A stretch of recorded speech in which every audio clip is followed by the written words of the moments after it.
Oh man. Hey everyone, welcome back to another episode of the Raven's Voice. You got Tierson here, whether you like it or not, and over here you got Zealous. Hey, what's going on, people? All right, so it's been a pretty dead last couple weeks. Nothing to talk about. This is gonna be a short one. No. Okay, so no, there's a lot going on, and we got a pretty big topic tonight, so this is going to be a fun show. First, let's get this out of the way before I even do the plugs. That theme song coming in, the Hokey Pokey, that is about all you're going to hear from the garbage that has been the last couple of weeks. If you can't figure out the meaning to that, I got nothing for you, but I think it pretty much says it all. So much of what I don't want it to be about and don't want to be a part of, but that is what it's all about. Yeah, things cooled on out, eventually, but hey, the threads are posted, the comments have been made, the notes are there, and my goodness, there was sure a lot to go over, but here we are. Out of Hokey Pokey, and out of all of it, we're on the edge of a couple of things about to go down here. Some of which, one thing actually has a registration closed for. We're going to talk about that in just a second. But before we do any of that, I think there's a certain email address and something else. No, it's my plugs. You got me all confused. Yeah, I got you. Get it. ArmoredCoreLegacy.com, folks. If you haven't been there, it's I think it is pretty much the place to go for current Armored Core information and jibber jabber. ArmoredCoreLegacy.com. You can find us, and most of you probably already are at theravensvoice.com listening to the audio stream of this, and you'll find it the YouTube post on there eventually. I'm sorry, guys, but I don't think last week's YouTube is up there yet. It's been on YouTube for a while, but so you can find stuff there and things. It's ravensvoiceacl@gmail.com to email us. So we got a big topic tonight. We got a couple things we're going to talk about besides that. Did we want to just jump into those right now? Yeah. A couple of the things we got coming up, and then we'll head on into our larger topic. Our larger topic tonight, this podcast is titled A Mission Statement, and we're talking about missions within the AC universe and mission structure in Armored Core. Lord. That's been like over the years, and I know this almost sounds like something you'd want to make a two-parter, but I think it is. You do what you love. This is like you are in the candy store tonight with this one. I mean, I am. How do you not love the missions? How do you not love to hate the missions as well in Armored Core? You get a bit of both, but So let's get to the plug-in. I don't want to do any more hokey pokey. So. Okay, you go sit down. I'll get ready for a round of musical chairs in a second. We got the first thing on the table here. I was mentioning the deadline for registration has closed to. This is the ACDC 2.0 Drax ACDC. It's about time. Registration for this thing ended June 2nd. Did you get yours in? I got mine in. I got mine in, yours in. And they did not get turned in on June 2nd. I didn't get them before that. So okay, all right. So you did. I'm confused. Did you get them in on time? Yes, I did. All right, so I'm gonna not vote for you. I'm gonna know which ones they are because of the quads. That's gonna be easy. I just won't vote for any quads. No, I don't know. I may recognize them though. So now there's a new bracket. Yes. Because we should plug this. And this is the battle. Battle. Oh Jesus! I can't help but be just a sarcastic asshole. No, but okay. So I was reading this today. Yeah. I didn't actually get to read all this. Battle for the Queen's Heart, a new 6th division. This is for Armored Core 6, right? Totally. No. We'll be waiting a long time on that one. I'll just read this. This will be an absolute division. All entries will be placed in this division, and voters must choose their top 5 among the whole selection, not top AC. For from each generation. Okay, I'm bored of reading that now. So if you wish to opt out of this division, please send me a message telling me which designs. I am a little confused by this. Yeah. So check it out. The way I interpret this is think about it as kind of like an absolute tier. You have all the different generations, right? And they're kind of like within their own divisions. But you have a finals division, essentially, which kind of melds all these generations together in the overall top 5 design. So I guess there can be 5 men battling for the Queen's heart at once. 5 people battling for the heart, however you want to, whatever you want to make of that. Queen's heart? Well, if you just had a really good design, your design is next to the Queen's heart, I guess you're going to have to deal with that. So, yeah. It's that simple. I'm not like that. No, that's cool. I mean, he just takes things out of nowhere. This is kind of neat. Of course, it's an awesome reward. Oh, wait. No. Which isn't listed. Yeah. I think there is, but I'm going to be playing Hokey Pokey for weeks. Yeah, you are. Oh no, that is cool though. Genuinely, that is pretty cool. That just came out of nowhere. That's neat. That'll be interesting. So basically, these entries, the gen that they come from doesn't matter. Right. So that's kind of neat. That'll be interesting to see what happens. There's like we've said that we feel that there's a style to Gen 2 that is still unmatched. I mean, not to say that it's the best. I actually think that Gen 5 is the best looking gen. But there is something to the style in Generation 2 that is very cool. Yeah. Yeah, that'll be cool. It'd be interesting to see how that goes. And of course, like I've said, I did not enter into this one. I was hoping to, and I know that he ended up changing the rule, but I figured at that point I'm just gonna kind of stay out of it. So there you go. And plus, the deadline was slightly extended for this one anyway. Yeah. But still, there's just going to be time. I'm sure to get all the screenshots, get everything else together, get the voting brackets. So just keep an eye on the thread. Designs will be posted as they come out. You can definitely find this over at ACU as well if you want to track it there. There's a link there. If you're listening to this on our site right now, at the very bottom of this page, you can go hop right to ACU from here. So. Oh, cool stuff. I will probably vote again this time as well. I am looking forward to at least, and I think this was my favorite part of the last event, was to actually see the entries that were put in. I can't remember. I'm going to go look right now. We're not going to see the same entries from the last one, are we? Those are not allowed? No, one would assume if you're going to enter another aesthetics contest that you'd want to put something original on the table. If someone is re-entering another design, it's going to be pretty obvious, I think, especially if it's one that you knew last time, like Candy Corn, for example, right? I didn't see a specific rule about this written, so someone else knows something, please list that. I doubt it, though, in terms of design sense. That would kind of baffle me if that even happened, but... I guess we'll see. I'm not seeing it yet. I'm looking at the rules and I'm not noticing it, but I'm skimming through them. So yeah.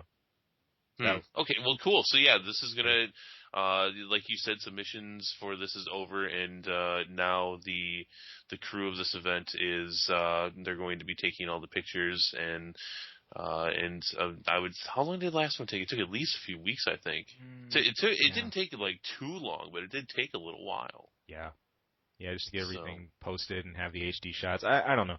For me, I like nerding out over the HD shots from AC2. I tend to remember playing AC2 on a lower quality, grainier TV when I got that back in... Black and white here. It's caveman back here. Oh, man. But, yeah, one can cross their fingers about this. I so hope we see this as part of an HD throwback. Whether that's a trilogy or something else, or just a good bundle of the AC compilations. Did you go there? I went there.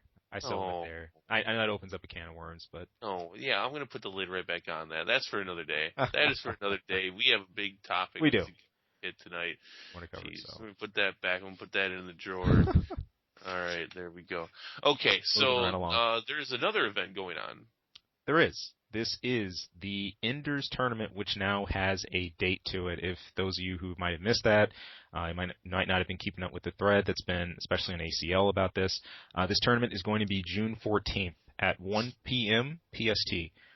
There's some other time listings if you want to know your time zone, whether that's EST, CST, UTC, wherever you're based. There's a whole listing of those at the end of a recent teaser clip that was posted for this event. Now, those of you who've been tracking this thread, there have been multiple teasers that have kind of been posted leading up to this event, and this one happens to include a good block of info at the end of it. But also, if you have some tournament jitters, there's some wise words for you to listen to.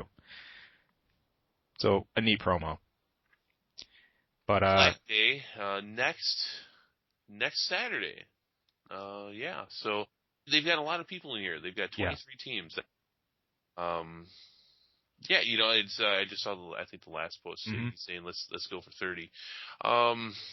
There's a couple of others too who have entered, for this format who just don't have a partner yet as well. I think we have 3 listings there. So if there is anyone who's still interested in getting connected, interested in this, there are a few people that were stragglers out here, and this isn't something uncommon. When we've done team events in the past, this would often happen, live the day of, especially if someone just happened to miss the timing for the team tournament or they didn't show up. No, which one was the one where weren't you teamed with somebody and we took out like your partner right away? It might have been Dragonis. You ate alive. Yeah, that's right. Yeah. that was funny. Yeah. We both turned on him, and and then you were like, we were talking about this once before, and you didn't even know what happened. You weren't as like. It was like what, like 7K to like zip within like a I was like, I remember did you literally. Even load in right? What happened? we were. It's funny, it's the old land scene. You'd be positioned 2 TVs forward, obviously for you and your partner, and then on the other side, there'd be 2 other TVs. Your opponents would be across the way, and usually in the TVs would be blocking your opponent's face. Weren't there to look at them. You're trying to pay attention. But I remember, Dragonis was sitting right next to me, and it just happened so quick. Like I remember, I even took a second, just kind of turned to him, I'm like, what happened to you? Like, where'd you go? So, and he's just like, I just got caught. I don't notice. So that was a whole funny thing. Many, many great team memories. Of course, I have them all in the vault and never to release them. Yeah, you deserve to be someday. No, but so there's a few people in here that I know. I wish them the best of luck. Unfortunately, you can't really be a spectator in these things. You can watch it streaming. So that's true, but yeah, it's interesting. Very, very cool that that an event at this point has gotten this much attention. Yeah. I hope it goes off well. Managing this is going to be a task. That is for sure. So I hope it goes as smoothly as possible. Ditto. But yeah, big team event, single or double elimination. I think you're going to find out on the 11th. Yeah, that's going to depend on the turnout. Yeah, the signups for this are going to close on the 11th. So we'll hear any final details announced then. The thread's unfolding pretty quick. Keep a track of it. Mark it if you want to see any updates. We have, obviously, the 2v2. It's best out of 3. The finals are going to be best out of 5 in this, and there are locked builds. This is important to mention. Each player is locked to using only 2 builds for the entire tournament. This includes your weapon tunes and your internals. So, good thing to keep in mind as well. And again, builds and things we ran, memory. This reminds me of the good old memory card checks and everything Locked people would have beforehand. So, locked builds, I don't know. Totally. It's 2 of them, but it's interesting. That's the theory behind that is different. I've always been a fan of locked builds. Oh yeah. I don't know if it has much of a place in today's game, but he's giving you a couple to work off of here. Overall, I would say the majority of this is a pretty solid rule set. Although we did notice earlier today when looking at it, no time limit mentioned. That can be a big deal. When building your AC together, endurance is definitely something that you should be thinking about. That is not mentioned. They might want to throw that on there. Yeah. Always something important. Now, there's perhaps that might fall under the rest of the notes about um, format, as far as like the match count. But there are a couple little other smaller things here. You can switch your builds, though. You're allowed to switch your builds once between rounds during each of the best out of 3 sets until the finals. Players who make it to the finals are allowed to switch builds twice during the best out of 5 sets. So you have a little bit of maneuverability there. So we'll keep an eye, especially June 11th as things close up. We hear more details June 14th as it kicks off. Check out the streams. If you missed those, check out the recordings, and we're going to go from there.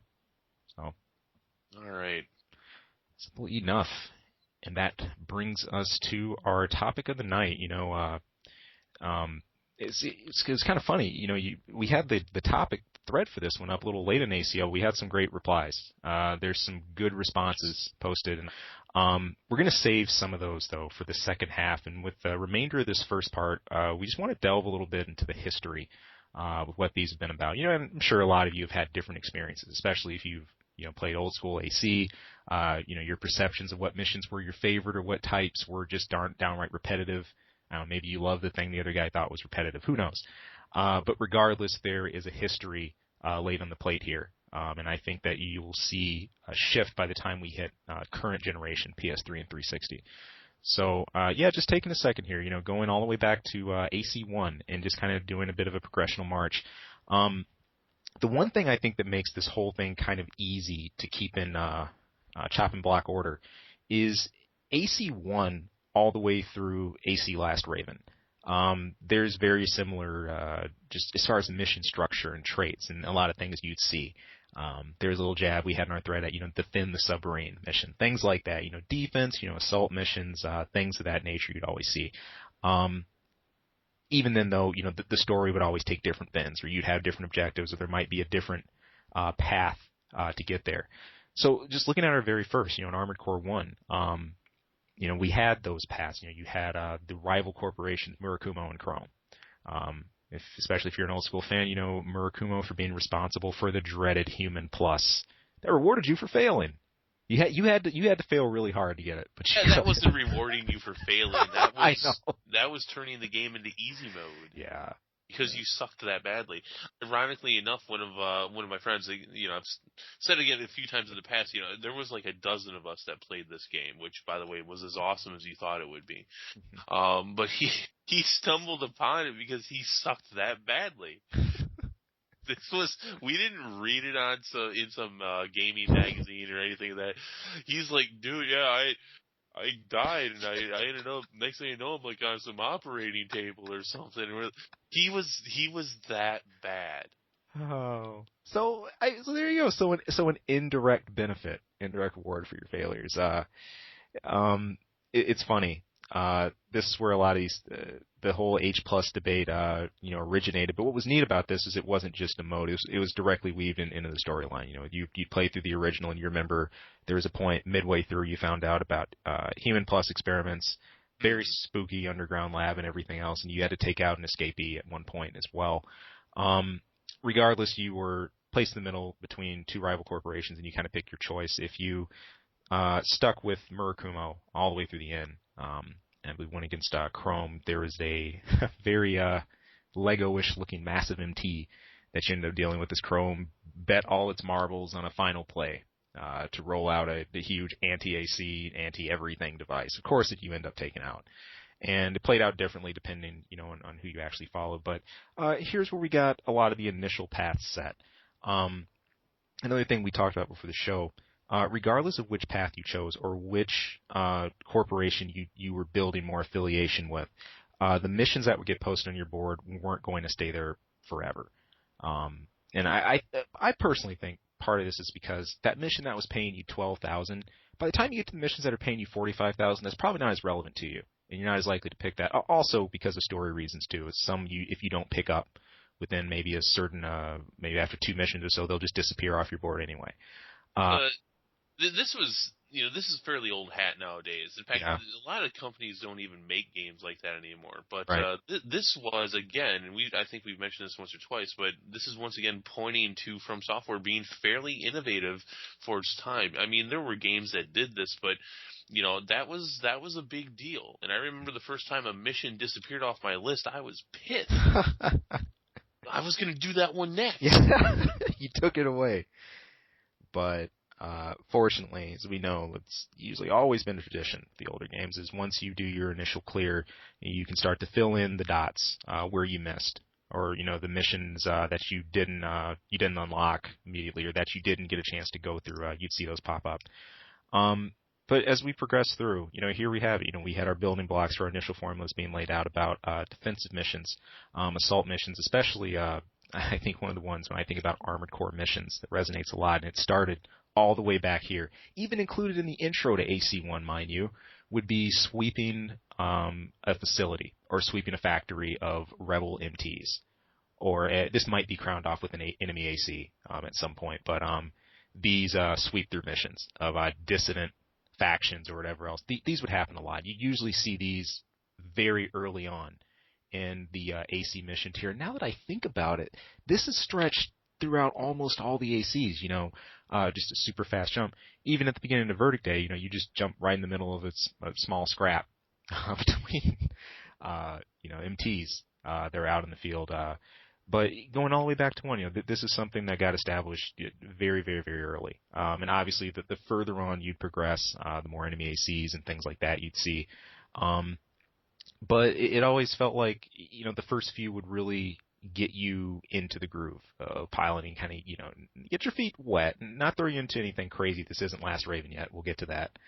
But still, it gave you enough exposure, both to kind of getting the feel for your own unit and seeing how you did under multiple conditions. So this also, Armored Core being the innovative game that it was as far as creating your AC and such, this is also one of the first games where if you built your AC wrong for a mission, you're screwed. Yeah. You're just not going to win. As far as ammo, maybe the kind of weapon that you were using, the leg pipe, maybe you were too slow, maybe you just couldn't take enough damage. Again, this is from throwing it out there and saying, look, your decisions have consequences. Right. I think that's fairly ironic now that I think about it. Modern day, but didn't even realize that until I said it. Yeah. So, pretty cool back then. This game definitely had a, Armored Core early on. Every bit of it was, this is not a child's game. Right. This is, your decision, again, your decisions have consequences. What you do here matters, and it's going to directly affect your next move. Definitely. And there were some missions, you'll notice, and this was definitely evident in some of the earlier ACs. If it was like a very critical mission or something like that, well, hope you had your game saved and you weren't just charging through this, because you blow that's an instant. Oh my God! Instant game over. That's right. That's right. I used to save after every mission. Yep. Finish the mission, go and save. Click, click, click. Go over there, save.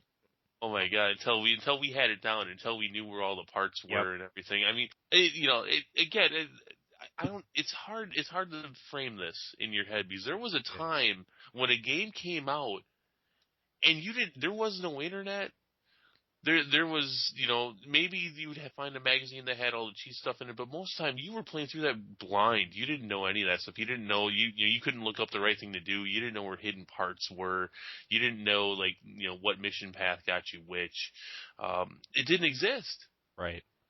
This was a brief time, mind you, but these times existed.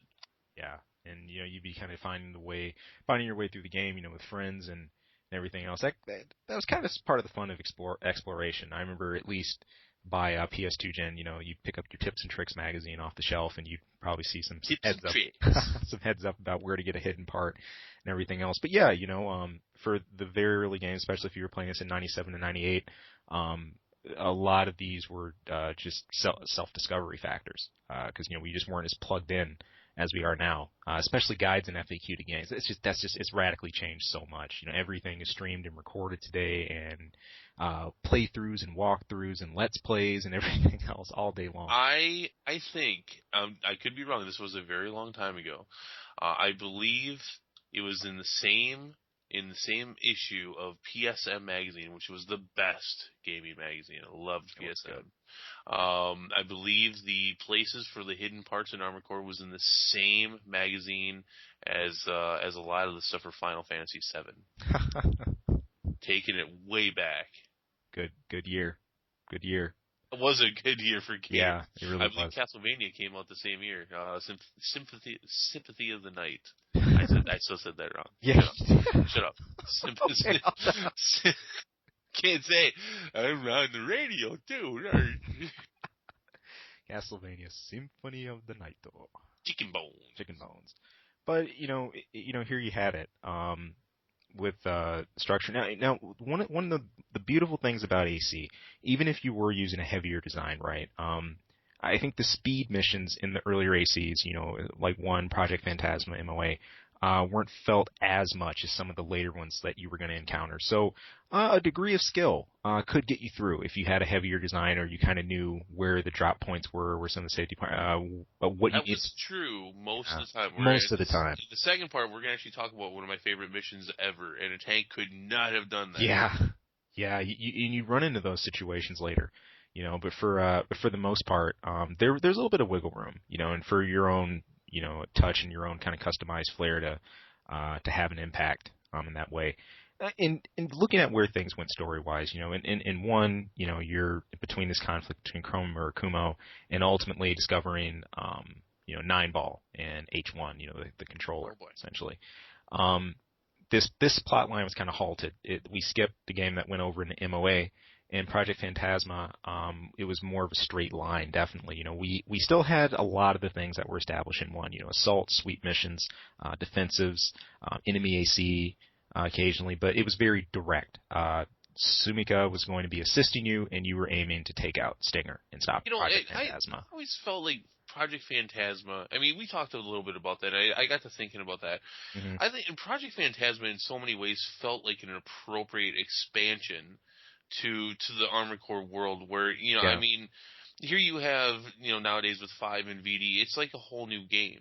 I really liked how, Project Phantasma was much more linear. I don't think there was really any differences, if there was any at all, when it came to picking missions and what you'd be able to do and what you wouldn't. But it really, in every essence, felt like an expansion on that world. And I think the fact that, it was just this one storyline instead of, picking a path between two, I think helped with that. I mean, that was not necessarily a bad thing, I think.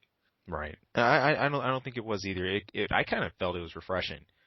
For one thing, it was just cool to go through, and it was a good transition into MOA where we heavily directly jump right back into the 9-ball shoes again. From that, and that's even laden all the way into the intro. The story is very, very, very centered around 9-ball himself. His its function, all the way to the ending. I think Tirsten, you were watching that a bit before we started the MOA. Mm-hmm. The last mission, and that's still one of the most memorable AC missions. We talked before how it would terrify players out of their minds to deal with 2 normal 9-ball units back in AC1, and here you go in the end of MOA with multiple 9-balls, 3 of them, and then 9-ball Seraph. Mm. And even then it kind of felt like that it wasn't a full conclusion, that it was something he was going to be a character you'd see pop up again later in AC. So, a lot of this though, and the whole the plot-driven focus and things like that, and kind of leading you towards an end goal. Project Phantasma, you had a straight path. MOA straight path. Then we go to AC2, which is also a straight path in A, but still on the same timeline. But they just jump you to a different planet. And the structure, if anything, is there. It's opened up with the corporations by this point. I think this was the real establishing of the big 3, as I call it. We have Emerald and Zeo Matrix, and then Belena, who we can later mirror to Mirage, Kisaragi, in Crest. You can mirror them, but they are not directly. But they're not. No, they're not. Don't. If there's even anyone left in the community that thinks that all these worlds are connected, they are not. No. AC 1 and 2 is though. Yeah, they are. They are directly.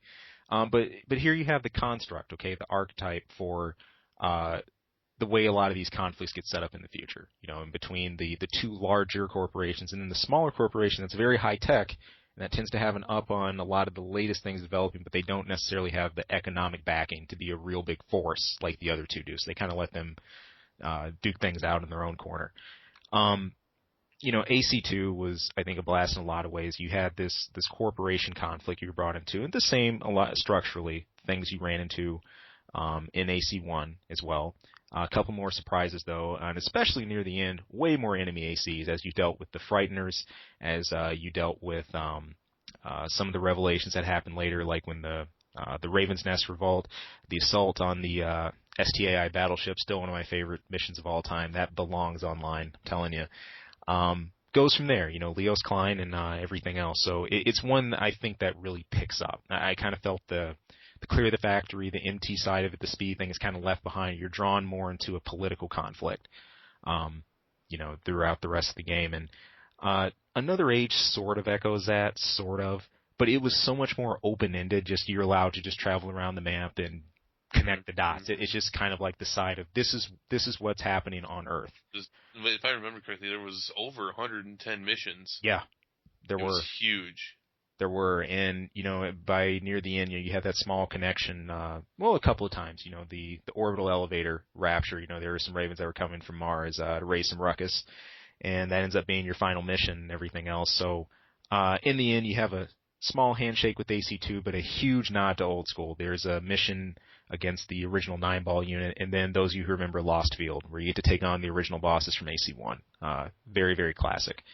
But at that point, at least with AC2, Another Age, and how many different paths you can take, it isn't as just driven as, here's a story, here's the paths. It's like, well, this is an expansion. Here's your world map, and this is the layout. Go around and collect what you will. So, and here we go. Close to that. You're already there. You're already there at the jump, right? Yep, I am. Here we are. We step into AC3, which will pretty much hang with us part-wise all the way until the end of the PS2 era. Obviously, we've talked in previous shows about it. This was seen as going into the golden era of AC with AC3 and AC3 SL. AC3, in all intents and purposes, is a reboot. In a lot of senses. All intents and purposes, it is a reboot. From what you deal with the controller, especially the controller at the end, even though it's not directly linked to 9-ball this time. The things that it felt like what was set in motion with AC1 and it's a retelling. It's a retelling, and the things that were upped with AC2 are really just put into top form here, and just really pushed. And this one is just enjoyable in just so many ways. I can't say I felt the missions were repetitive in this one at all, even though by this point we can pretty much see a formula. Yes. That has been laid out for this stuff. But again, direct line, direct path towards your ending, and what things eventually lead to. There isn't, regardless of missions you choose, there isn't a huge deviating course in this game. And that just honestly bridges directly into Silent Line. That brings you back to a lot of the areas you explored in AC3. Is even my other favorite missions, the data retrieval, where you go back into the layered hub core, and a few others like that. Yeah. But SL picked it up a bit. One real fun thing that you had in AC1, that even if you were doing a similar type of mission, that really helped with the scenery change, or the early ACs, when you'd be in space, or when you'd be above like an orbital ship or an orbital station. What you did, you made me remember space. I had forgotten about Armored Core in space. We've been there already. That was so awesome.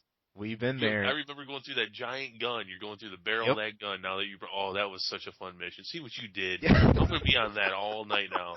Armored Core in space. They'll never make another Armored Core, but if they did, it just needs to be Armored Core in space. In space. Space robots. You could do so much with that. But yeah, it was so cool to see that. Like, And I felt Silent Line doing that was just oh man, right in the feels. Like you visit the whole point is you're trying to investigate, the rogue satellites and everything else, and to get through the area known as the Silent Line. Everything's been taken out, every reconnaissance has tried to explore it, and eventually you end up in space aboard a station. And a couple of times, and you end up, shutting down some key mechanisms, going against an AC or so there. And it's pretty awesome, to have, even though you didn't have enormous transitional cutscenes to kind of have planetary travel, in that regard. But again, within the same constructs, by this point, taking ammo into a mission or really considering your count was super important. They weren't going to, From Software was not going to slowball you about, hey, there's going to be 3 ACs in this mission. Remember to equip for that. You really had to gauge that. And a lot of the times, there was just a huge unknown in terms of what you're going to encounter. I think it needs to be noted at this point. You see it at a smaller level in Armored Core 2 and Another Age, but by this point you definitely notice that a lot of the huge missions, a lot of the really long huge missions are getting fewer and far between, and they're just not big like they were with Gen 1. Yeah. Very, very important point. The ones that you would see, the longer missions, always had, they always felt like they were more the bridges in the story, or they were going to be those arc missions that were going to take you into that next tier of, getting near the end of the game. In fact, in 3 and SL, those were noted, like, there's an additional request from the client. If you want to take it, you can. If not, go ahead and just head to the extraction point. And a lot of those were optional. This was going to persist. This persists all the way up through Last Raven. And, if you went ahead and took it, you were going to have the same ammo count for the most part and everything. You're just taking on the next part of the mission. But these weren't common by this point. And when they were announced, they were announced that you can continue on if you like, or you don't have to. So, but to that end, including what SL expanded, definitely, an expansion in every sense, especially the follow-up about Layered. The whole storyline that you followed in AC3 about freeing humanity from the underground rule, getting out of the Layered hub, discovering other Layereds out there. Unfortunately, this isn't going to be delved into a whole lot in later ones. This is no, because they leave it alone. Reboot their story. Yeah, it happens again. And, SL, by that point, again, we're driven towards one, in line, but you visit another Layered, and that's, of course, where you encounter, Ibis and everything. And, SL had definitely one of the most, the lightest kind of just abstract endings. It's easiest boss ever. Ibis wasn't bad at all. And then things just wrapped up from there, and I always kind of felt kind of shorter with that. I said, that's the ending. That's it. Yep. So. That's all right, though. Silent Line was not about its story. Silent Line was about awesome fan events and just kick-ass parts and just building awesome ACs. But yeah, so like I said, so they're going to reboot their story, and we get Nexus. Oh. That guy. By this Nexus. point in AC, you've dealt with unknown enemy units, massive MTs, multiple AC threats. Hey, defend the submarine! Everyone loves that, right? We've seen that multiple and literally, times. I think we got the remake of the first. We did. In the Revolution disc. So if you missed out on any of these themes in any earlier ACs, this was your time to clue in on it or come back and remember those things. About in some form or fashion, just about every type of mission that had been put forward in AC was covered in some way, or mentioned in the Revolution disc. You couldn't help but to feel a little gypped by this. Yeah. I mean, we've been doing rehashed versions of these for years at this point, but yes, it was cool to go back and do them the way you did them the first time with better graphics. But yeah, no, that was cool. But at the same time, it's like, oh, you just did this in the other game, but here's how we originally did it. Yeah. Oh man, exactly. And not as many helicopters this time. And with the definitely more tweaked out AC, you had a chance to use. But yeah, besides Revo disc, you had the the Evolution disc that kicked things off. a lot of this and a lot of what it's centered around, I think story-wise, were corporate tensions and ACs piloting for specific corporations. Now, in the past, this wasn't much of an issue. Whoever sends it, whoever's paying the most, I'll take it. Whoever didn't pay the most, whatever mission you want to do. But story-wise, especially with Genobi, it was a big deal finding out a pilot that specifically piloted for one company, and it really became a thing. And it felt like you got pulled more into this conflict. Genobi, I believe, was ousted, from the Ark for being with Crest, and then of course, Evangel goes through his issues later on, and then yourself, straight up, this has happened before, but Mirage just tries to just take you out. Just clean and simple, because you're just too involved. In the past, other corporations had attempted to backstab you, or someone else, a third party, had come in to do this, but it was pretty direct, and you got directly involved with tensions. I found it funny.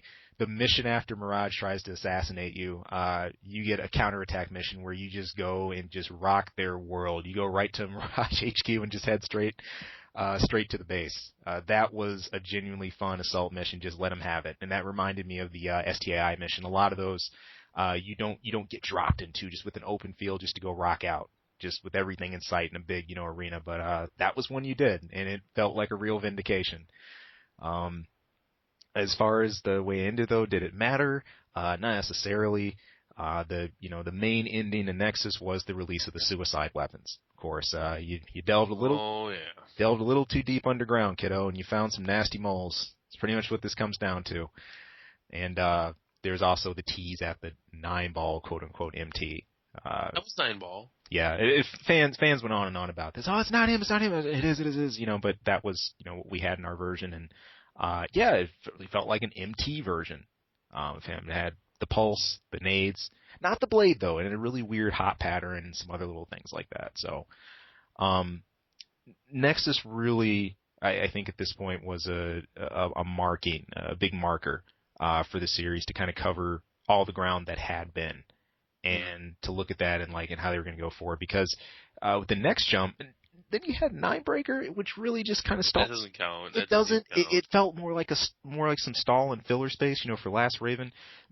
Mission structure in Ninebreaker, honestly, it really turned into a training sim. I think at the point in Ninebreaker, there were points where you really wanted to reveal or review specific portions about piloting. Okay, you could. How to better manage my energy or better manage this, and of course the mad hype appearance of 9-ball at the very end. That's what made it worth playing for me. Of course, LAN events, but jumps us right into LR. It picks up in the dust of where Nexus left off, and here we finally have it, genuine branching paths. Nexus pointed at this a bit, and you had some different CG or so depending on which route you chose. There were a lot of different little missions to unlock. I think to this day I still have a mission or so from Nexus hovering out there that I didn't do. But LR made it a lot more direct. There's a lot of different endings here and a lot of different paths you can choose. Obviously, some you can't get to until you beat other missions. But this was really the spot where it felt like your mission choice had an impact. And normally the path that was fraught with a ton of ACs was going to be the right, quote unquote, right way to go for the hardest, some of the harder endings to unlock. And at this point, the whole symphony is we've weaved it together. I don't recall, you didn't have to deal with submarines, fortunately, in Last Raven, but there were some hovers that were based on water maps. Water is poison to you. You know this. By this point, don't jump in the pool, kids. It's not safe for your AC.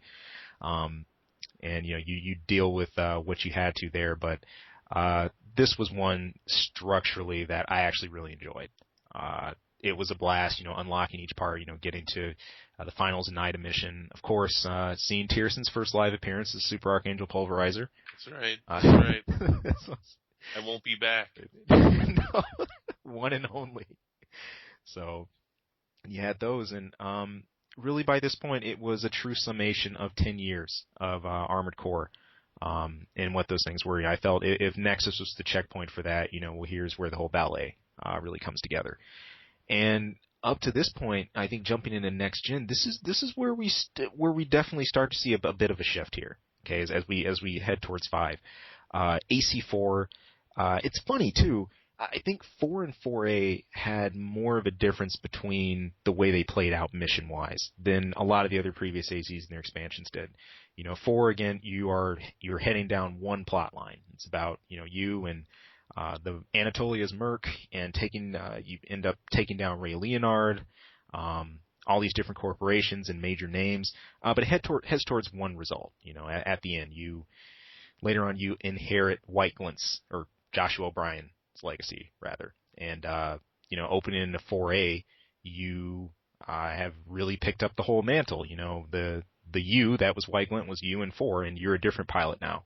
But, I take 4 and 4A kind of, comparatively, looking at those. It felt like 4 had a narrative, literally kind of like a storybook narrative that X amount of missions equals, okay, you're on this chapter now, and this is, because it was being told from perspective, I believe, Abu Marsh, the whole time. Someone correct me if I'm wrong in that.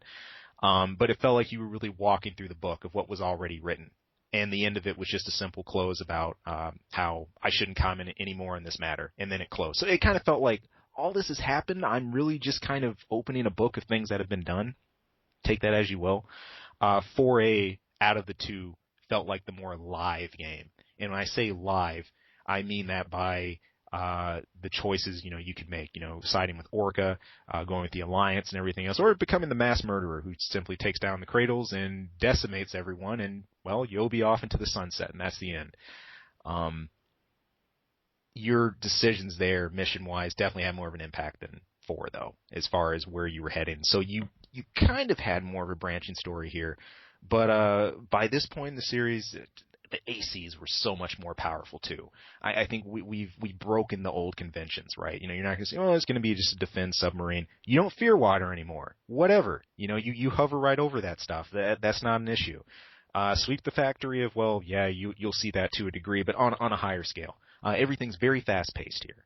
Very direct. Lots of lightning fast, action, stuff like that. And it fits the world the ACs are in. Despite it being a little bland and, empty environments and stuff like that. But yeah, all this structure is tweaked for high speed and high momentum, the whole thing. And, by the time we get to 4A, it's crack mode speed. You're having NASA rockets strapped on your back and, you're heading towards giant, basically dealing with enemies that would cost a whole country's economy. They sank into. So it's just scale. It's about scale and speed and everything else at that point. And it's largely detached from those old models and the old structures that we had. And I think which gets so detached and brings us into 5 where it just becomes loose. There's just 10 missions. 10 main missions. And that's all. So what were the other ones? Story missions and order missions? Yeah, you had your order missions, which were the extra ones. Now, you could look at the order missions from Vanilla 5 as though, okay, this is kind of a telling of some things I did after I defeated the mainline missions, if you kind of listen to the narration, the way it folds out. But it gets really dry here, I feel, and kind of like I was saying, we started to step away from this 4 and 4A. It's really stepped away from that now. Good luck finding a submarine to defend, or, things like that. You'll find a few conventions, but 5 definitely focused on stretching missions out more, making wider areas, like lots more terrain, multi-part missions and everything. But in the same hand, I felt we lost a lot there. And just by having those 10 missions, and just those 10 to progress through, and that's kind of all. And then you say, well, now what? There's online, okay, and there's Conquest, but There's Conquest. Armored Fishing, I mean. Sorry. There's Conquest. Oh, yeah, I can play Conquest. Yeah.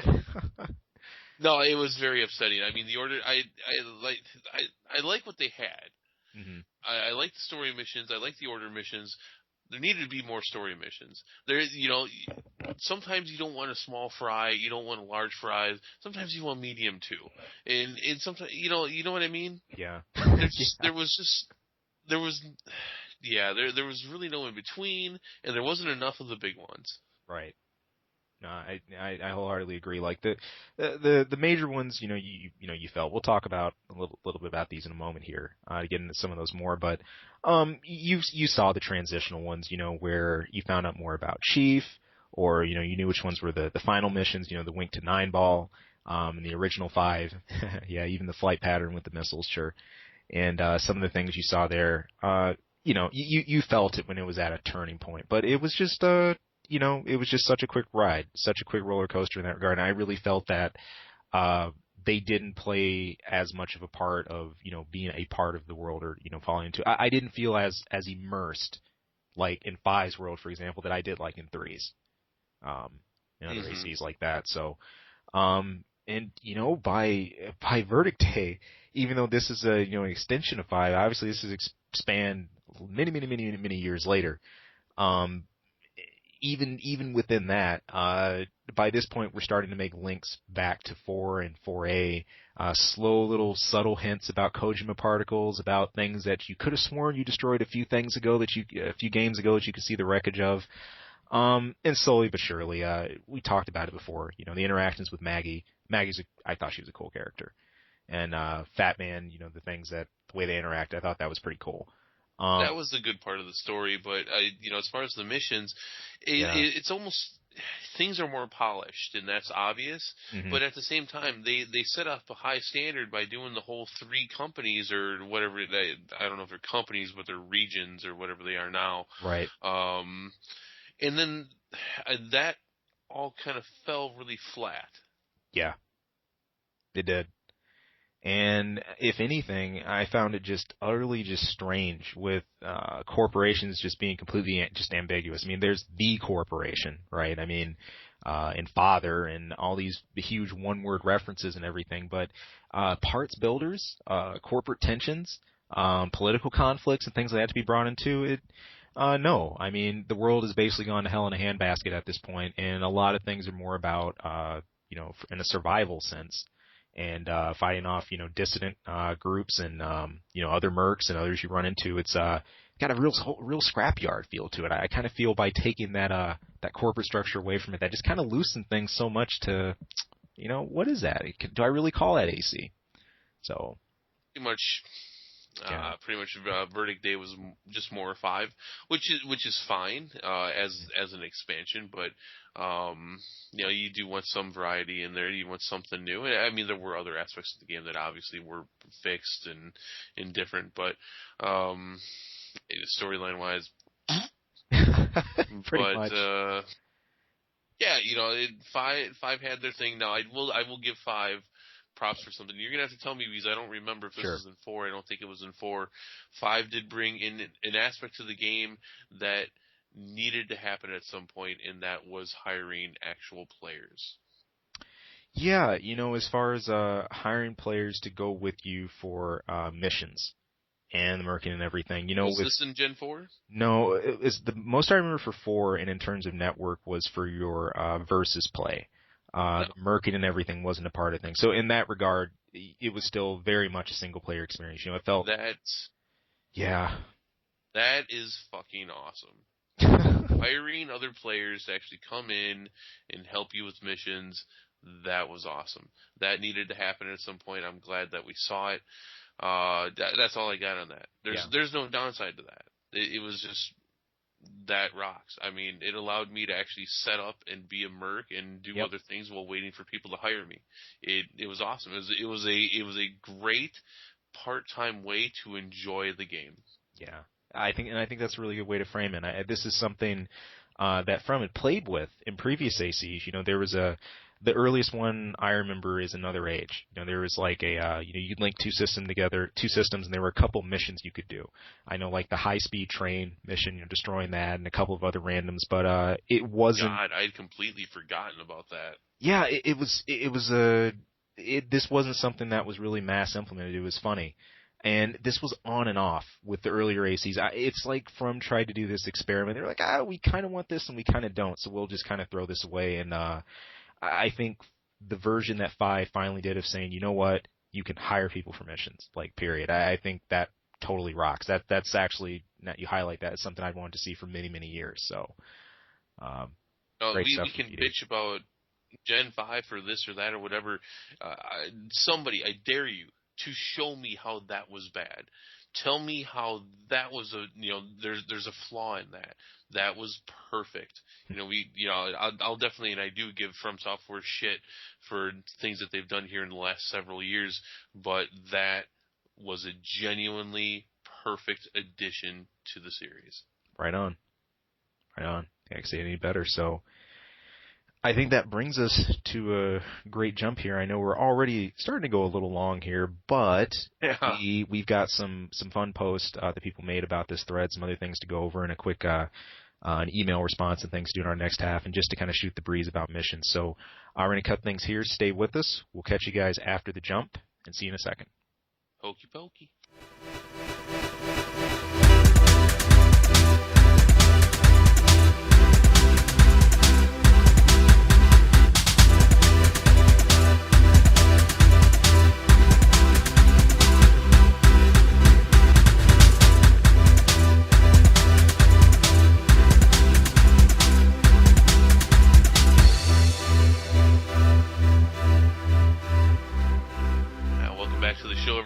Tierson here with Zealous. Hey. Hey. All right. Well, this is J-Sauce. They're inside jokes. Sorry about that. Okay, so now we're going to talk about, we went through it a bit. You went through a lot of the story. Mm-hmm. Now we're going to actually start digging into this. It's like you said, it started with Gen 1, and they followed the same formula pretty much through Gen 3. And you would even still see this stuff in the later gens. I mean, There was definitely they like to rehash the type of missions. Yeah. And in fact these were often direct rehashes, just changing the names and maybe the area a little bit, but they were pretty much the same. But you had you had your massive MTs. Mm-hmm. You had the ones where you fight with an AC or you fight against an AC in like a city or something. You had to get the data thing. Yep. You had to destroy this giant thing in the factory. The ones I loathed to this day. Escort missions. Fuck you, escort missions. Oh my god. Defend the train missions. Take out the helicopter missions. Do as much damage as you can missions. Some of those sometimes mixed in. Yeah. There was a lot of them, and they rehashed it. And it was okay. I have to say, maybe some people didn't like it, but it was fine. Right. They were retelling these things because they were good things for the series. Yeah. They were a good way to do them. There were some original ones. I have to say that I think they tried this a couple times. I mean, guys, you have to understand, we're talking about hundreds upon hundreds upon hundreds of missions over 17 years. I don't remember the names. I don't even remember specifically what happened in most of these things at this point because they were so similar. Yeah. So, but there was one. We're going to talk about people's favorite missions or favorite types. There was one mission in Armored Core, and at this point, this is when there was like 3 of us playing it. Armored Core 1, there was only a few of us, and we were stuck on this. This is one of those where you and your friends were trying. You took turns trying all night long until finally somebody got it. There was a mission in the original Armored Core, I do not remember the name, where as soon as you entered the base, you were taking damage. And it was a mad dash to destroy like 4 different generators or something in there. I think I remember this one. Yeah. And I believe as you did it, you were taking less and less damage. But From knew what the fuck they were doing with this one. This was so hard. We redid that mission again and again, and so often we would get so close, but by the end you could tell you're gonna die, and you're not gonna make it out, and but you're still gonna try, and it's because this is like a 10 to 15 minute endeavor every single time. And this is where I'm saying, like, there was no way a tank did this. This was a lightweight only. You had to move. And it was so, we hated it, but we loved it. And I wish I could remember the name of that mission. That was so awesome. And eventually, we got it. And once you had it, you had it. You knew exactly what build you needed. And unless you, seriously screwed up, because it was a huge maze. That factory was like this gigantic maze. And they tried doing this a couple times, but never as good as... And maybe that's because, at that point you have experience with it. And that is definitely something that skewed your view with a lot of Armored Cores, that you've been playing it for so long, these things just become old hat. Right. And while it's even in a different gen or something, you know how it works now. But that mission, was so awesome. That was so much fun. That was a bear, man. Yeah, I know exactly which one you're talking about, and it's kind of cool the way you parlay this, and it's huge irony. This was actually one of our questions on our trivia that we did before Verdict Day came out. Indirectly, in Silent Line, there was a wink to this mission. It was called Disable Pulse Generators, and it was similar. This is where you got the stealth extensions, or not Silent Line. I'm sorry. I think it's AC3 by this point. Yeah, they appeared in AC3 and then later in SL. But the Disable Pulse Generator, same thing. You start off just burning. Your AP is just burning. It's like, oh my gosh, how do I stop this? And again, you had to disable the generators. And, that was so off-putting. Like you're saying, for AC, like you're used to coming into a mission and getting oriented. But, to come in and just watching yourself burn, you're like, wait, what's going on? What do I start?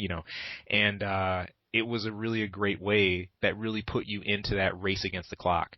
Immediately. I only saw this one pointed out again for that mission, the Disable Pulse Generators. But, the AC1 version of that, or in the earlier gen, was the roughest. I wholeheartly agree on that. You did that one over and over because you eventually had to memorize how to get through that whole thing. There was no way you got that the first time. Nobody got that the first time. Nobody got that the 10th time. Oh man! And that and we saw it. Excuse me, there. We saw this so many in the earlier gens, especially in Gen 1. Just massive boards, massive maps, and this really just went away as the game came on. It went on further. And graphics became more of the push, which is fine. Mm-hmm. But I mean, Gen 1, if anything, just some really well thought out missions, and that was one of them. Maybe some people hated it. Maybe they're like, well, there's no way you can beat this the first time. That was the point. Yeah. They made you work for that. It was so much fun. Missions like that. Some of my other favorite ones, always the ridiculously hokey parasite or unknown life form like bugs, and those are just so ridiculously stupid. I had a lot of fun with those. Like, I'm shooting giant alien bugs. Yeah, this was really heavily iterated in AC2 and subsequently in Other Age with the disorder units. Mm-hmm. Especially the massive disorder units and things like that. You'd see these popping up, throughout various points. But yeah, it later on became, the organism. This was found via Kisaragi doing too much research again, or doing some illegal research, and you'd have to go and, and destroy something. But, those are always kind of a break from the norm and kind of remind you, Alien versus Predator style acid can burn my AC. Okay, those things were so huge too. They were huge. There needs to be some, because there's really not another point in the series where you mention how just the perspective and the size of things, how ridiculously off it was. And I mean, for the first 3 gens of the game, it was impossible for you to really know how big your AC is, because everything else is just off. Buildings are off. These bugs are off. Cars are off. Everything is just not the right appropriate sizes. There really isn't another point in the game where you can really bring that up, because it really stuck out in the missions. Like, wow, I was just over here and my AC was only 3 stories big. Now I'm over here in this building. Apparently Smurfs live in this one. Oh man. That's awesome. That was so great. What was the other game that was like that? And we're talking original 3D graphics here. We're talking PS1. Tomb Raider. Tomb Raider was awesome. So who makes that many big boxes? Nobody. But they're everywhere. They just proliferated the space. Conveniently located to move around too. So you can get further into the map. You don't need that door. Just move that box. Exactly. And it's kind of interesting now you're talking about objects and scenery as far as missions and how they interacted with ACs. And usually not a whole lot. Most of the environmental pieces were static unless, this is an explosive or this is an elevator or things like that. But occasionally there were some fun little effects to play with. In AC3, I remember in the layered spot you're in, that really tight city. When you overboosted by a very narrow alley, it was kind of cool to hear the windows blowing out that effect. Mm-hmm. It's just very little subtle things like that I thought were just kind of well done, little tweaks. But other than that, most of the environmental interactions were minimal. I'd probably say Last Raven had the most, surely because you actually dealt with there were actually humans firing weapons at you, at your AC at random. Oh yeah, no, yeah, they pretty much pinned it down by that point. I mean, Yeah. they needed to. They really needed to. That was almost as annoying as No Online. It's like, how big is my AC? Yeah, they had to localize it somehow. Oh no, go ahead. No. As we're jumping into this thread here, I just read some really just fun thoughts of what you all said were some of your favorite and most hated missions. I'm thinking of some of mine here. I always loved I'd say one of my number ones. I said it earlier too. The assault on the Stye battleship in AC2 was amazing. I always imagined that in an online context. Thought it'd be a lot of fun.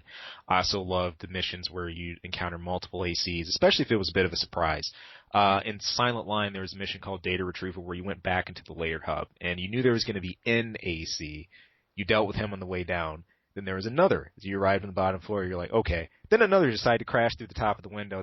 That was fun. I like the missions that would spring things on you like that. So. Well, I was gonna mention one of my other favorite missions ever, and I see this is again I'm going to AC1. It's just this is where they did a lot of this stuff first. Yeah. Defend Freight Train. Classic. That is the very first time. I think it was possible that Valkyrie could have been the first mission you fought, or the first AC that you fought. But for us and for my friends and I remember there was a few of us and we were playing, and you had that feeling that an AC was going to join in on this. Is like, because you're just shooting down helicopters and planes and stuff. It's like, this was way too easy. And so now you're just waiting. And here he comes. And that was pretty, I don't remember the AC's name, but that was the first time we fought an AC in a mission. And, we shat ourselves a little bit. Like, holy shit. It was cool. It was pretty awesome. I mean, in so many ways, the game solidified itself to being exactly what it should be in that respect. It's like, all right, here we go. You know, we're a bunch of mercenaries, and somebody hired another mercenary to take us out. And it was also even cooler in Nexus in the second disc where you can play both sides. They redo this mission, and you can play the side where you're defending the train, but then they let you play the side where you attack the train. Yep, and in Nexus, I believe it was was it AC Wildcat? I don't know if that was the direct reference from AC1 as well. I'm going to assume they were both pretty accurate, but yeah, it was that the kind of yellowish red AC, and they stuck very much that old formula, just kind of boost across the desert to come at you, and they took a wink at this in AC2 as well. There was another Defend Train mission, and if you remember, it's more than just AC2 with Defend Train. Oh yeah, there's an AC that comes OBing at you with it's a quad with chain guns. He's one of the early like arena opponents, and it's just the similar style of the setup, you know. But that always fun, always fun, and gave the mission I think a real dynamic feel. So slick stuff, man. As far as some of the things we've had in this thread, you know, some real fun comments. We had some people talking about linear versus branching paths. You know, we covered some of this earlier too. In large part, after a short comment by Nomura, who mentioned ACs were designed to defend submarines. I smiled at that because those missions. That's so true. Yeah, those missions always annoyed me a bit. But this led into a larger discussion here, and we had a couple people kind of hit on this. TM Raven talked about it is an armored core unless you're navigating through an underground maze of hallways with doors and elevators specifically designed to accommodate the size of an AC. And Niji really echoes this heavily. You know, he says that he couldn't stand really open areas, that those were his most dreaded missions, and he preferred the spots where he'd be in small like tunnels and like rooms and things like that, and more narrow corridors and stuff like that. And there were, you know. I think the biggest heart attack I've ever had in a narrow hall was where a 9-ball decided to pop out at the end of the exit in AC1. Oh my gosh. Yep. Oh my gosh, because you're having a hard time with that one. Still learning it, and you're like, all right, I'm safe. I can get my bearings. He's up there. Then boom, he's like, what's up, bitch? He usually, and it's never a gentle greeting. It's either he'll greet you with that blade or an immediate grenade. like right away, and it's like, oh my gosh.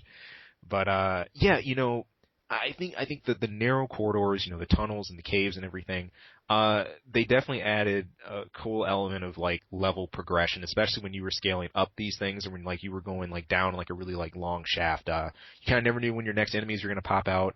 You tend to, check both directions quick when you went around corners and everything else. When you stepped into a more open area, they kept you guessing. And I think throughout the PS2 generation, especially, we would see levels that would narrow and widen and narrow and widen in different spots. Sometimes when it widened, it was a big flashing ticket saying, "Hey, an AC is about to drop in on you," or something else, because they had to give you some room to maneuver. Mm-hmm. But yeah, personally, it's funny. I like both of them, and I think Tirsa, you said something similar. I especially like the open areas, AC2 and on, because you know what? That gave me room for my wings. That gave me space to OB, and I love having some room to travel, and do some extra maneuvers with. So, but I think both really had their merits. They're a lot of fun, and I'm curious if some of you felt that your leg type choice affected which one you liked most, or did you just not care? Was it just regardless? I'm kind of curious what some people have to say about that.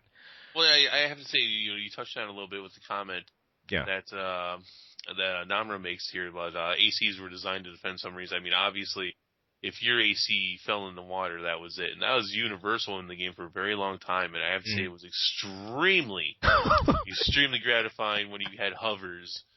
And, oh yeah. And he was like, what's up now? He's like, I can go wherever the hell I want.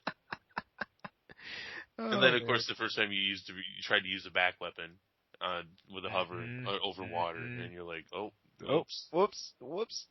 But if anything, I think it was almost like an unconscious exercise in finesse. When you didn't have a hover unit, you, especially if you were catching some major hang time, you definitely had a time where you were going to drop. It wasn't something that you just weren't going to pay attention to. If you did it, and if you did it carefully and tactfully, well, it was pretty fun. And actually kind of felt like, you're just jumping on top of just stone to stone, and I think it gave you some good early maneuverability practice. But yep, you weren't looking.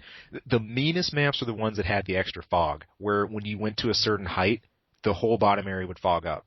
Mm-hmm. So you couldn't directly see what was under you, and if you weren't paying attention, and if you were low energy at the apex of your boosting height and you came down, well, you're not going to have time to recover that, dude. You're going in the water. So... Oh, man. See, I think I brought it up a few shows ago, but one of my other favorite ones from Another Age was, and I can't remember what brought us to this, was Bond, the one from Another Age where you, it's a nod to GoldenEye. I think it was GoldenEye, wasn't it? Yeah. Yeah, where you fight 3 other ACs, and one of them has a very bad Sean Connery accent, and it was. It was the nod to that game, which was huge. In fact, I know there are people that still play that game for their N64. Yeah, that was one of my favorites. I'm trying to think of others, other classic ones. Somebody brings this one up. Taurus. Yeah, I was just about to highlight that. AC3's final mission. Oh, classic. Yep. Absolutely classic. It was just such a good retelling of the original mission. And I think especially this time, it felt that so much was at stake. It was like, mankind was, for the most part, kept ignorant, of so much, and everyone was unsure about you actually opening the gates, destroying the controller, what that was going to actually do. But everyone still wanted to find out what that answer is going to be, so they allowed you, to go on it. And in one, at least felt like, oh, thank God, I killed both 9 balls, or I just got past both, to destroy this thing, and I felt you felt the weight of that more. And I think in large part you were in that layered world as well. You were also trapped underground, and this was your time to, get out. It was do or die. Yeah, that was a really well done mission. Everything about it, and that just really cool encounter at the end between the 2 guardians of the controller unit, the IACs, just slick, real slick. Definitely enjoy that, and the theme too. I think it's called Administrator. Any of you listening, go check that out. If you've never listened to that theme, it's pretty fun. And that's the only time it was ever used in AC. It's never had a remix or anything else. It was just It was a track specifically for that instance, and I said, good nod from, because this deserved it. So, speaking of classics, Taurus also mentions MOA's final mission. Of course, we covered this a bit about Nine Ball Seraph. Love this one to death. Nine Ball gives you it's essentially like it's magnum opus, you know, the readout of this is why I do what I do. I govern all these things. These all came from my hand, and you're not going to destroy or disturb this system. And it was very much like, you know, you're breaking down this world, and this is your last barrier, you know, to it. Very cool mission. Very cool mission. I'm sure old school AC fans will never forget that ending FMV from MOA as well. Other cool ones we got here, we're just kind of stepping out of the classic zone. But you're talking about the occupation of Arteria Carpals. I believe this is the hardest mission route for FA. The kind of non-Orca, non-allied mission where I call it the mass murderer mission, if I have this right. You've taken down the cradles by this point. You're viewed as a threat to everything, and the Alliance throws their very best at you. You're dealing with, depending on what difficulty you're on, I believe you're dealing with 4 or 5 ACs at this point? And your only ally is Old King, the slightly Russian psychopath who came with you to destroy the cradles. That was a mission, just because there were so many next you were dealing with. But you had to break this one down, Kojima weapons or things like that. You could get through. Yeah, memorable only because that felt like the real close to For Answer, I think. LR, the mission with the 3 Leviathans, heck yeah. It wasn't the Zenaida path. It wasn't, Super Archangel Pulverizer by any means, but it was cool. It was really cool. It felt like you were standing in the gap between the enemy army, or the big invasion force that was supposed to go down. Tierson, I don't know if you remember this one from Last Raven, but I don't know if it was this was like ending like 2 or 3. But you know LR, right? It was this big countdown to the war. Mm-hmm. The final war is going to start in this amount of time. This is, to me, this was the only ending that felt like that force, that enemy was out there. And it's like you just kind of just jump right in the middle of like an air force. And it's you against all of like their main force, and you take it out and you prevent the war. Which I thought was really cool. The rest of it felt so empty. It was like there were these huge declarations of war and all these forces that were going to move, and by the end, everybody was so wrecked there were only a few pilots left and the pulverizers and everything. So, right. Oh goodness. And then Taurus wrapped that up with AC5 Story Mission 6 and Verdict Day Story Mission 7 through 9. Right with you on 7 through 9. Love the stuff near the end, especially with Maggie, Fat Man. Maggie had a real Zenaida vibe going there. And then in AC5, I believe that was the chief mission at the Giga Cannon in the oil base. That was a heart stopper. Had fun in that too. Fun stuff.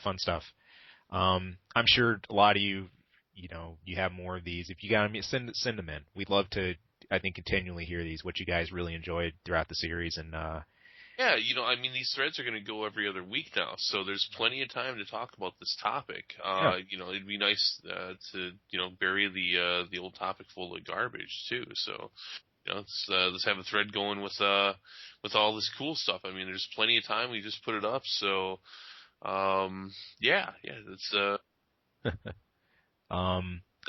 let's share. Let's reminisce of days gone by. Cheng even dropped in here and had a note about how he thought pure AC missions were always the coolest, especially when they're like an endurance race when you have to fight multiple ACs, aka Rimfire in Last Raven. Yeah, if you remember this one, that was always a bit of a damage race. He also mentions his favorite new gen mission would probably be Story Mission 8 in Verdict Day. Yeah, 7 through 8 was just great. And he also said one of his favorite old-time missions would probably be the ones where you fight alongside allied MTs. He doesn't know why, but it was just cool to have support on your side. Mm-hmm. Yeah, that was neat. Yeah. I mean, we're so used to being solo pilots and all this, and really just your own AC and your own ammo. This intro of assistance, as it slowly started to get inducted into the series was great. This started with AIs only. Often would end in betrayal. E.g. Strung, your instructor in AC2 from your first map, and you end up taking him out in a future mission, to the point where you have the consorts, AC3 and on, and this just continues to expand. more and more eventually to what we have now, actually just fully inviting in players mission by mission and complete structure, at least freedom of that structure to invite other people in. I think it's just great. So, I'm reading the next post here from Namra, who's talking about the recover ship cargo. I'm reading his explanation of this, and I'm starting to remember this. This was a pretty fun one. Yeah, it's I almost forgot it. The whole environment around you has this super ominous creaking that's happened the whole time, and you have your time limit above you that's already running. And I think this is a case where the SFX really just helped. I remember hearing that, and I almost felt like, I know it says I have this much time, but from what I'm hearing, it really doesn't feel like that at all. And that one definitely was a rush. I forget the name of the soundtrack in that one, but I remember it tied into it really, really well. And it was just kind of cool and dynamic. You went all the way through to get it, and you had to turn around and kind of remember your direction up through it, dealing with annoying MTs and kind of scaling back. That was a real homage, jump back to the old AC missions like in AC1. Not this huge, preset thing, but you kind of just had to navigate and maneuver. What always helped people, so many people forgot about this, and I actually want to know how many of you out there used it. I hope you guys used heads with a map. How many of you guys use those? I'm actually curious. I know I always used to carry one. When you were doing those escape missions, especially when you had to work your way backwards again, it was so handy just to press select and look at your map and know where you are. And oh yeah, definitely in the older games. Yep, and know the exact path you had to hit going back up. The heads without that kind of function, you can trust your sense of direction, and that gave you more of an adrenaline rush, but it was definitely trickier. Up until I had them mastered, I knew all them boards. I knew my way around. But yeah, definitely, especially early on in a specific game, I would make sure I had a head with a map. Yep. Because it saved your ass sometimes. It did. It certainly did. And the interesting thing is, map definitely became less and less of a function. I think the further we've gone with AC, to the point where in 4 and 4A it's pretty much a joke. And then where we are in Verdict A and 5 now, there's no just press select and look for map directions. Everything's pretty just laid out, the way it is. So, they even give you markers to follow. Yeah, there's just a clean path. Just go here, go there, rendezvous here, or you're directed to a spot. That's it. It's pretty darn straightforward. So this is gonna. I can't help how this is gonna sound, but it's gonna sound maybe like more of a bitch of, oh, this is what's wrong now versus how great things were then. But this is a genuine complaint I've had. Just about, I think as you see the game move along and you see the tech for the ACs and what matters and what doesn't move forward, it really was a departure from what was just some great missions back in the day. And I say this, this is something that I'm sure they could have reproduced. I think made a conscious decision not to, but it really was a shame. And maybe that has something to do with something to say with the player base as well, and what kind of missions they like and which ones that they don't anymore. I'm not sure, but it would have been cool to see in Gen 5, and we did get some of it. We did get a good amount of it, but it would have been cool to see some of those really just retro, old school type of missions. Yeah. But it's a shame. But at the same time, you lose nothing from it. Really, these kind of things, they were great for the time that during the time that they were there. Right. And talk again about the Gen 1. Gen 1, really, again, this is, I think, Armored Core 2 being the exception. Gen 1, AC1 and Master Arena both, I believe, became greatest hits for the PlayStation 1, and then of course Armored Core 2 did. I think that is the best selling game ever in the US for Armored Core. So and so obviously set a standard for AC2 to follow, which it did in large part. Again, these are in large at that point single player games. Yeah. And so, and a lot of people I know weren't lucky like I was. In fact, I know a lot of people didn't really have anyone else they could play with. So, you played the missions. Yeah. Over and over. There were some verses in Gen 2 that you could do. Well, actually in Gen 1. But in large part it was, doing missions and such. And so, it was very, very cool back then to be able to do that. And obviously, I think as the focus for Gen 5 at least became all about online play. Yeah. Not so much. There's not so much reason to have cool repetitive missions to do. Exactly. I think that highlights something underlying that's happening kind of beneath the soil here. Those early times where you replay through missions in earlier days, especially if you didn't have a partner, to play with, we weren't easily, well, heck, we weren't connected back then with online. And everything else. Even when we had use of Kai, people, that wasn't for, hey, let's run a co-op mission. I mean, no, that was, for versus. And I think in large part, I think part of this could just be me, but I think one reason a lot of these old missions are so fond is because we remember the replayability of these. Because a lot of some of the even in-game scaled down to going back through some of these, maybe even doing a time test. I've kind of tweaked my final design. Let me see if I could make it through this thing I struggle with in a faster time, or do this better here, or let me revisit this mission. Revisiting missions today, I think I'd argue it doesn't hold as much water. You have your part unlocks and everything, right? But obviously the end game is way different from that. The online is right there, is connected. You get into your matches. There's territory battles and everything else. A lot of that replay factor isn't as big a deal. And even when it is, you want to say, I want to go fight said boss. Well, now you could pick your flavor of Black Clint. You can go to final mission, or you can go find the unknown unit mission where he'll drop down with the blades. And all that's, I think, a little more scattered. So maybe that's the reason why some of these are more memorable. I'm not sure. So, I think we tackled this topic. I think so. There's still a lot of fun stuff to think about here. I know my head's sitting here swimming with missions I enjoyed, and way too much stuff to mention here. But hey, thank you to all who posted thoughts on this, especially the thoughts on linear gameplay versus the branching paths, and hopefully you guys have some more thoughts on it in the future. It's a lot of fun. Yeah, go to our topic on ArmoredCoreLegacy.com for this week's show, and tell us about your favorite missions or the missions you hated the most, like escort missions. All of them. There's not a single one I liked ever. Ever. I hear that. So slow. So slow. Okay. That thing's on wheels.